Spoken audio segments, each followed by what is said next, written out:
Okay, let's talk about some of the simpler approaches to visualize high-dimensional data. The first approach is just drawing more 2D plots by picking two of the dimensions at a time. Another approach is to unfold a high-dimensional space onto 2D by considering a coordinate in a high-dimensional space just as a set of numbers. Like often, your high-dimensional data is not really high. It's not like hundreds of dimensions. It's often just 4 or 5 dimensions. Although it is still impossible to directly visualize like 4-dimensional data, you can draw a bunch of scatter plots. Then the question is, why not just draw a bunch of scatter plots for every possible pair of dimensions? And that's the idea of scatter plot matrix. Because it is just a bunch of scatter plots, the scatter plot matrix is direct and explicit, and you can directly see how the data is distributed, at least in the context of two of the dimensions. And that's very nice. But obviously, it doesn't really scale with the number of dimensions.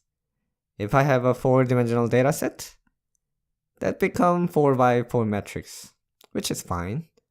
But if my dataset has 10 dimensions, we need to draw a 10 by 10 matrix with 100 plots, and that's a lot of plots. In addition to the exploding number of plots, when we use scatterplot matrix, we are stuck with the original features, which are not necessarily the most useful ones. Sometimes you want to look at some combination of the features to get the best insights, but you cannot do that using a scatterplot matrix. So when should we use it, and how should we use it? The most important criterion is that it will not work if you have too many dimensions. Maybe around 6 will be the max. But remember that even when your dataset has more than 6 dimensions, you can still choose a small number of meaningful features or dimensions to draw a scatterplot matrix. And when you use it, try to apply all the knowledge you learned about 1-dimensional or 2-dimensional visualizations. Like for instance, you can use colors for categorical variables, you can try density estimation such as KD, and so on. Okay, that was the scatterplot matrix. Now let's talk about the second approach. The reason why we cannot visualize a high-dimensional space is that each additional dimension should be orthogonal to all existing dimensions, right?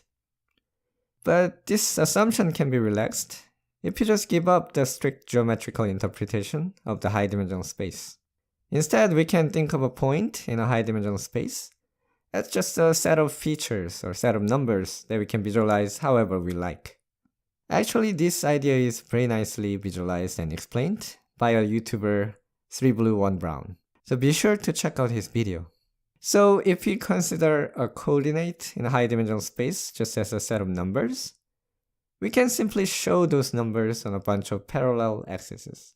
But just placing a dot in each axis works only when we have a single data point. And this obviously doesn't work if you have many data points, right? One simple way to solve this problem is just connecting them across this axis and use these lines to represent a data point. And that's it. This is a plotting method called parallel coordinate plot. Okay, you may ask, why should we arrange them in parallel? Is this only choice we have? And that's a very good question. Indeed, there is no need to do that, and we can arrange them differently. One natural alternative is to arrange them in circle, like a polar coordinates. And this chart is called a radar chart or a spider chart. I think the name is pretty self-explanatory. So here I would encourage you to pause the video and think about benefits and drawbacks of these plots. Okay, so what's good about parallel coordinate and radar charts? I think the best part is the simplicity. They are probably the simplest way to visualize high-dimensional data directly. You can see individual data point as a line, and dimension-wise you can go fairly high, like more than 10 dimensions. Moreover, if your dataset exhibits very clear clusters, they will show up as clusters of lines. And these are nice things about parallel coordinates and radar charts. Then what are the drawbacks? I think the main drawback is probably the messiness of it. Like drawing a bunch of lines can become really messy very quickly. It's even worse than scatterplot because it's lines, not the points. That also means that it is really difficult to track individual data points, and it's hopeless to visualize large datasets. And this issue gets worse if your dataset doesn't have clear structure. And another issue is that they can be very sensitive to the ordering of your features. For instance, just by rearranging the features, you can get pretty different charts. And many of these drawbacks are worse in the radar chart because you are compressing this area here, right? Then do we have any reason to use a radar chart? I think so. First, when you compare just a handful of data points using the features with some consistent meaning, radar chart can be useful. A good example is comparing like sports players.